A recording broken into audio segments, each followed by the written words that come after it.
Bombardier, nos techniciens Conrad et Stéphane possèdent plus de 30 ans d'expérience à votre service. Également, nous offrons le service de nettoyage intérieur et extérieur de votre véhicule. Martin Drolette peut vous conseiller pour faire l'achat ou la location d'une auto neuve ou usagée, d'une motoneige ou d'un VTT.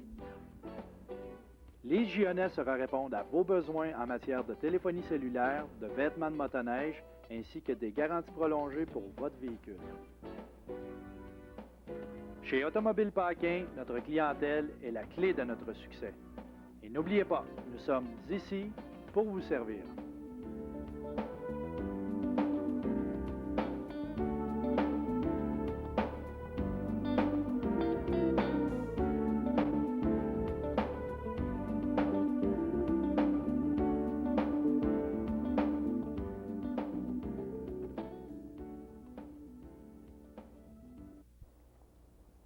Eh bien, en ce moment, je suis avec Stéphane Gingras, qui est surintendant en santé et sécurité à Tembec. Bonjour. Salut bien. Là, on est ici pour parler d'un sujet spécifique. En fin de semaine, le 12 mai, il va se passer quelque chose. Oui, c'est la grosse fin de semaine le 12 mai en réalité parce que le 12 mai, ce qu'on fait, c'est qu'on organise, Tembec organise une journée santé-sécurité. Et puis, ça va se passer ici au Centre culturel. Durant cette journée-là, on va avoir 17 exposants qui vont être présents. Puis, on a organisé aussi à l'intérieur de cette même journée-là 4 formations en réalité sur des sujets très pertinents, autant pour les gens à l'usine que pour les gens au niveau de la population là, de Témiscamingue ou environnante. C'est un cours, là, c'est une formation pour monsieur tout le monde. Définitif, parce que au début, ce qu'on a essayé de faire, c'est de trouver un concept pour avoir le plus de participation possible au niveau des travailleurs de Tembec. Sauf que dans les exposants qui sont venus, qui ont décidé de venir, là, on s'est ramassé avec trop d'exposants. Ça a été un peu notre grande surprise parce que les gens ont participé, ceux à qui on a demandé est-ce que vous voulez être présent, ils n'ont pas hésité, ils ont dit oui immédiatement. Et là, on s'est retrouvé avec 17 exposants. Fait que là, on dit si on fait une tente sur le site de Tembec, ben là, ça va peut-être être difficile d'essayer de couvrir tout le monde, d'avoir une grande tente. Donc, on a dit ben pourquoi pas faire ça dans l'aréna. Puis, en même temps, ben, donner l'occasion à la population d'y assister. Puis, dans le sujet, dans la journée, comme je t'ai dit tantôt, là, il va y avoir 4 formations. Une des premières formations, mais c'est sur ceux qui travaillent sur des corps de nuit. Donc, au niveau de la régie régionale de santé au travail, eux autres ont eu une petite étude qui donne des trucs, autrement dit, à ceux qui travaillent de nuit. Comment mieux vivre le travail de nuit, l'alimentation, etc. Donc, c'est une formation qui va être très intéressante parce que je pense que ça touche beaucoup de monde ici en ville. Oui.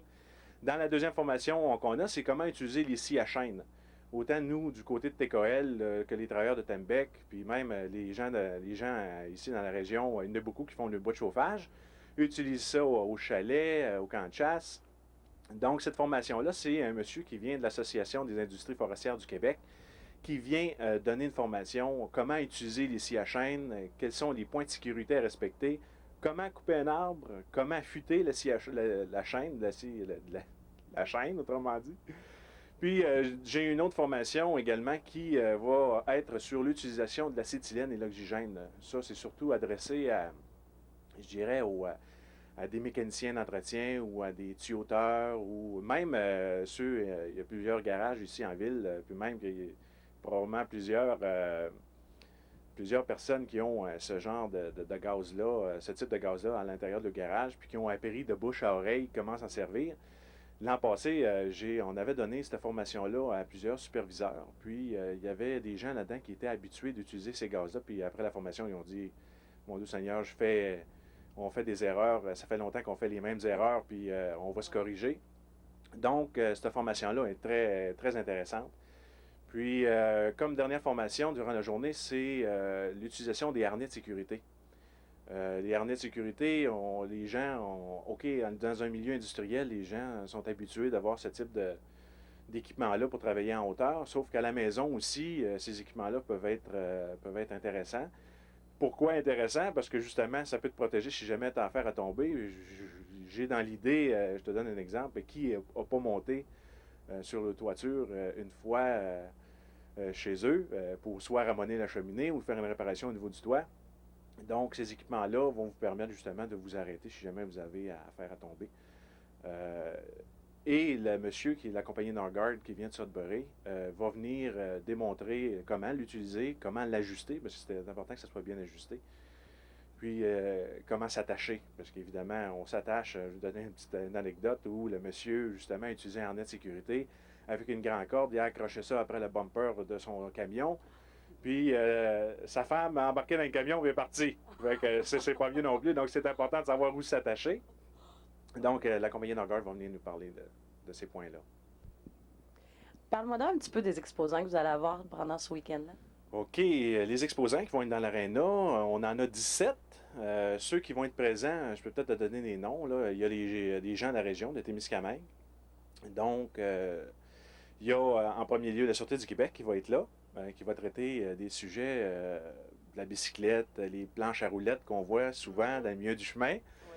Les patins à roues alignées, ce que ça prend pour, comme équipement de sécurité. Les bicyclettes également. J'ai aussi l'équipe de santé au travail qui va venir, qui va être présente.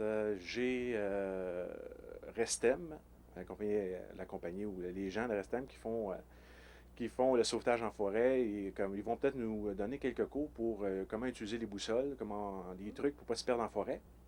J'en ai un petit papier parce qu'il y en a tellement. J'ai au niveau de l'Association des industries forestières du Québec qui vont être là justement pour les scies à chaîne, comment couper les arbres. En plus de la formation qu'ils vont donner, ils vont avoir un kiosque. J'ai Guilvin, la compagnie Guilvin de Témiscamingue qui va venir nous présenter les équipements de protection et tout ce qu'il peut y avoir de santé et sécurité dans son magasin. Mais lui, il va venir nous présenter des équipements, surtout au niveau de la scie à chaîne. Ce que ça prend. C'est beau utiliser la scie à chaîne, comment savoir couper un arbre, comment savoir l'affûter, la scie à chaîne. Mais évidemment, ça prend des équipements dont la visière, les lunettes de sécurité, un gant spécial et des culottes spéciales et des bottes spéciales. Donc, souvent, les gens oublient de mettre ces genres d'équipements-là. Donc, quand on est dans la forêt, on est loin, ça peut être très intéressant d'avoir ce genre d'équipement-là parce que souvent, ça peut nous sauver la vie. J'ai la compagnie Norgard de Sudbury, comme on a dit tantôt, qui vont nous parler des harnais de sécurité. Eux autres, Norgard, ils viennent avec une roulotte de 40 pieds. Ils ont un mannequin aussi, puis ils vont faire ils vont démontrer à la population ce que ça fait lorsque quelqu'un peut tomber, là, qui porte un harnais de sécurité. C'est vraiment intéressant. Ça va être vraiment intéressant. J'ai Praxair de Norbé qui va venir nous présenter. Autant aussi, ils vont nous parler de l'utilisation du propane à la maison sur les fameux barbecues. Là. Comment allumer son barbecue. Puis ils vont nous parler aussi de l'acétylène et l'oxygène. J'ai Ross Électrique qui va venir nous parler, où il va nous présenter les points de sécurité avec les échelles à proximité des lignes électriques ou les circuits, surcharge des circuits électriques à la maison. On a tendance à tout mettre à l'intérieur de la prise. Donc, à un moment donné, ça peut devenir dangereux. Puis avec les enfants également, des petits trucs pour boucher les prises électriques, pour s'assurer qu'il n'y a pas de couteau qui rentre à l'intérieur de ça. J'ai la SOP-Feu, qui sont actifs de ce temps-ci parce qu'il y a des feux dans la région qui vont être présents. Ils vont nous présenter, évidemment, qu'est-ce qu'il faut faire pour éviter que le feu prenne à l'intérieur de la forêt lorsqu'on fait des feux en forêt, lors des expéditions de pêche ou de chasse. J'ai la Sûreté du Québec qui va être là pour nous présenter. J'ai-tu parlé de ça? Oui, tu en as parlé un petit peu tout à l'heure, les bicyclettes, les planches à roulettes. C'est ça, excuse-moi. Donc, j'ai Tembec. Tembec aussi va avoir un kiosque sur la santé. On va présenter également à l'intérieur de ce kiosque-là le soleil, là, parce que le soleil s'en vient, même qu'il ait commencé cette semaine joliment. Donc, les crèmes protectrices pour s'assurer qu'on ne développe pas de cancer de la peau, etc. Donc, on va présenter des sujets, le tabac, sur les sujets sur le tabac également, comment arrêter de fumer, les trucs pour arrêter de fumer. Ça peut être bon pour tout le monde. Et puis, j'ai la garde côtière qui va être là pour traiter des sujets nautiques. J'ai également les protections de la faune qui va être là pour les armes à feu, comment manipuler les armes à feu, comment entreposer les armes à feu. Donc, ça aussi, ça va être très intéressant. J'ai l'équipe d'urgence de Tembec parce que les gens de la population n'ont peut-être pas eu la chance de voir tous les équipements que l'équipe d'urgence a. Donc, on va les inviter. Ça va être très intéressant. Ils vont avoir le camion avec tous les équipements. Oui, ça va être super le fun. J'ai les pompiers de la ville qui vont être là pour traiter du sujet. Ça fait combien de temps? Je peux peut-être te poser la question à toi. Ça fait combien de temps que tu n'as pas vérifié les alarmes à feu à l'intérieur de la maison, les détecteurs de feu. Les piles, donc, faire aussi avec les enfants des pratiques. Si jamais il arrive un feu, qu'est-ce qu'on fait? Donc, c'est bon d'en parler, les plans d'évacuation, exactement. Puis, j'ai la clinique de physiothérapie, Lisa Morin, qui va être là. Puis, Lisa, le sujet qu'elle va traiter, c'est au niveau des maux de dos, comment enlever des boîtes, comment s'accroupir. Elle va traiter également, tout le monde a un ordinateur à la maison, tout le monde souvent travaille avec un ordinateur.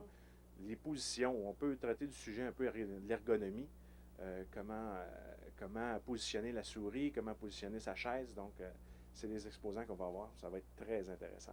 Ah oui, c'est passionnant là, avec le nombre d'exposants qu'il y a là, il y a plein de sujets qu'on va apprendre. Ça va se passer ici au centre? Oui, ça va se passer ici au centre le 12 mai. C'est ouvert de 9 h à 5 h.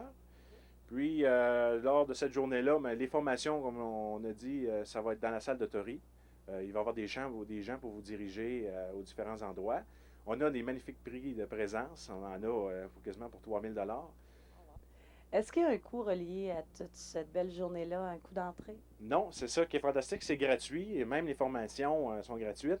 Puis même les gens qui vont assister aux formations sur les prix de présence, on va donner, évidemment, à chaque formation que les gens vont suivre, vont avoir 5 chances de plus de gagner les prix de présence. Donc, ça va être intéressant. Et c'est gratuit, c'est pour toute la population. Merveilleux, ça.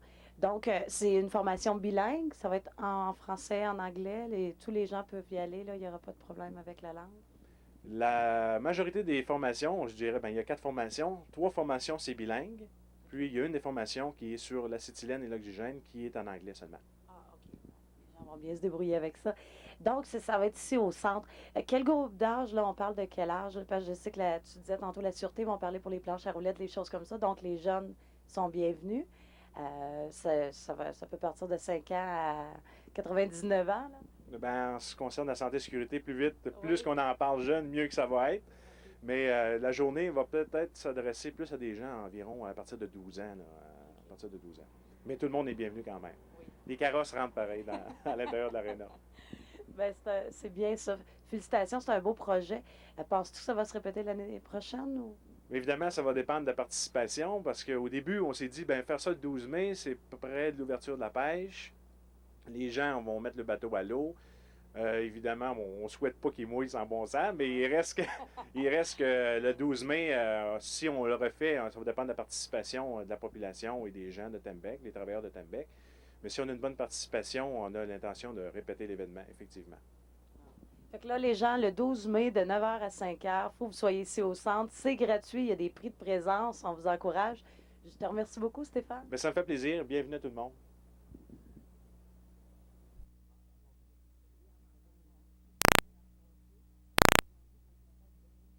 $20 000 sur la dette de la paroisse. L'an passé, ça fait que cette année, là aussi, c'est un bon commencement. D'accord, parce qu'il y a d'autres réparations qui il s'en y a viennent d'autres, encore. oui, Ça il y a n'arrête d'autres. jamais, ça. Là.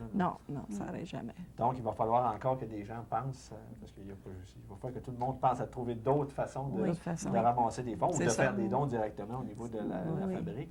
Oui. Parce qu'une belle église comme celle de Témiscamingue nécessite de l'entretien, c'est normal. ça. Je pense qu'on a fait un beau ménage, mais il ne faudra pas arrêter. Non, il ne faut pas arrêter là, il faut continuer. Parce que c'est ça qui arrive, c'est que les gens, on voit l'église, mais il y a bien des gens qui vont y aller... on parle, c'est ça, à la messe de minuit, puis on va y retourner s'il y a une noce. C'est à peu près les seuls voyages. Mais on est content, par exemple, de l'avoir, cette église-là.